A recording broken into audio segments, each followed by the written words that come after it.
NASA continues to release new images and videos from their latest moon mission, exposing themselves more with each one. Meanwhile, backpedaling space fantasy fanboys are working overtime, making excuses for all the anomalies and inconsistencies.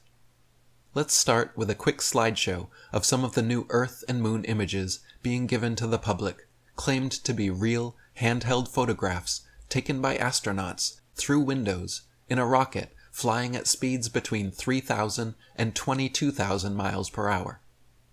Most things filmed outside through your car window going just 65 miles per hour are a blur. Yet, NASA never seems to have this problem, even at the incredible speeds they claim to attain. To a discerning eye, the colors, lighting, and textures in these pictures are all very synthetic and unrealistic, looking much more like CGI than actual photography. Here is actual video of the moon taken from Earth by a Nikon P900 super zoom camera. We can see the moon's color, lighting, and textures from Earth in amazing detail with just an 83 times zoom camera, which first of all suggests the moon isn't 240,000 miles away as claimed, but also shows how unnatural and unrealistic the new Artemis images actually are. Even AI bots that are trained to detect and differentiate real photographs from CGI are claiming the new NASA images are fake.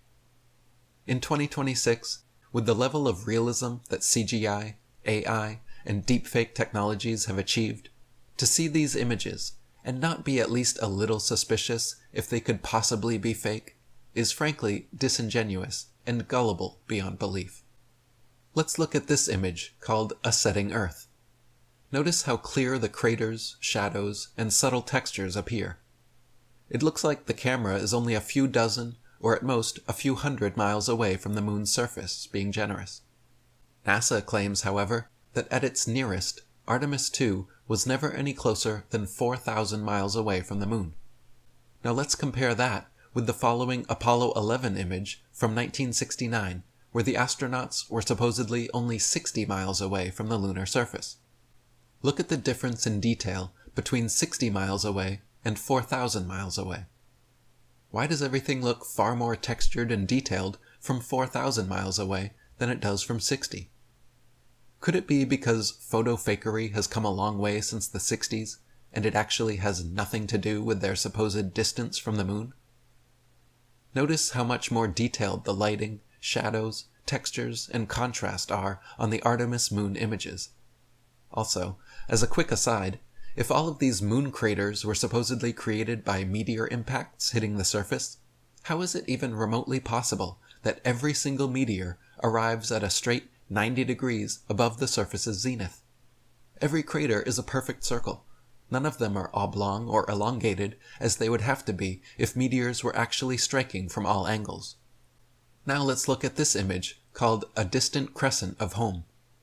Notice, first of all, the wonky shape and how both the tiny Earth and the moon appear to be smushed from top to bottom. This is similar to the effect seen during the live stream when during one section of time, the moon drastically changed shape from a circle to a potato. In this image, the crew was allegedly 40,000 miles away from the lunar surface and 252,000 miles away from Earth. Earth's diameter is supposedly 4 times wider than the moon, while visually, in this picture, the moon's diameter is at least 4 times wider than the Earth. Being generous, it actually appears 5 or 6 times. Now, doing the math, 252,000 divided by 40,000 is 6.3, meaning the crew was 6.3 times closer to the moon than the Earth. But for an object that's actually 4 times smaller to appear 4 times larger, the observer must be situated 16 times closer to the smaller object. In this case, however, Artemis is only 6.3 times closer to the moon than Earth. That is a factor of over 10x discrepancy between the relative size and alleged distances of these two objects and the camera. The Earth should appear considerably larger in this picture. Now compare it back with the setting Earth picture we analyzed first. Here we are supposedly 4,000 miles from the lunar surface and approximately 243,000 miles away from Earth. So compared to the last image, where the crew was 252,000 miles away from Earth, here the crew is only 9,000 miles closer to Earth than in that image. That is a factor of approximately 4%, meaning the size of the Earth should only change a maximum of 4% between the two pictures. In reality, however, and you can measure this for yourself with a ruler and the original NASA.gov images, the Earth changes size a factor of over 1,000% between the two pictures. The Earth is only 4% closer in the second image, but yet appears 1,000% larger. There was a similar size discrepancy in the images sent from Artemis, claimed to be halfway to the moon. During their live stream, they stated they were halfway to the moon, and yet the moon appeared much smaller than it does on Earth. In their Hello World image here, only a portion of Africa and a bunch of ocean is shown, leaving the entire other 6 continents to impossibly fit on the other 50% of their CGI globe. In addition to this, they took another similar shot called Dark Side of the Earth, where the exact same cloud patterns are shown as in Hello World. Some people are claiming these images were taken only minutes apart from one another, but as you can see directly from NASA.gov, they state that one was taken on April 2nd and the other was taken on April 3rd. Either way, if they were taken on different days, how could the clouds stay the same? And if NASA has written it wrong on their own website, and these were taken the same day, how can the brightness of Earth change so much when the Sun, the only light source in space, is fully eclipsed by the Earth? They also show Earth images like this, where part of the Earth globe is completely dark, hidden behind a Terminator line. How is it that Earth can be shown 3 totally different ways like this? Fully lit, dimly lit, and completely dark. Finally, let's take a look at some video glitches proving they are using CGI, or more specifically, augmented virtual reality, to create all the floating objects the crew interacts with on the spacecraft. They are constantly playing with stuffed toys, their food, the microphone, and other objects to convince the public that they're really floating in outer space and not simply suspended on wires in a studio. But watch as this food pouch spins near this astronaut's face.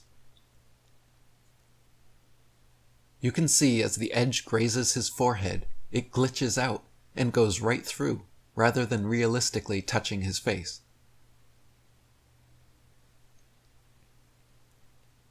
There is no change in direction of the pouch from hitting his head, and instead it just continues floating right through, as if he wasn't there at all.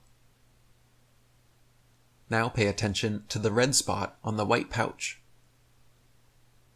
As the pouch spins around slowly, the red dot doesn't spin with the pouch.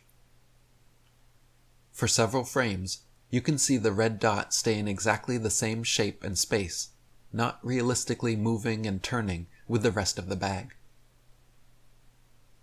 Then, as the bag continues to turn, at one point you can see the red dot just vanishes completely. For several turns, the bag continues spinning around, but the red dot is nowhere to be found. And then, finally, after some more turns, the red dot mysteriously and inexplicably reappears.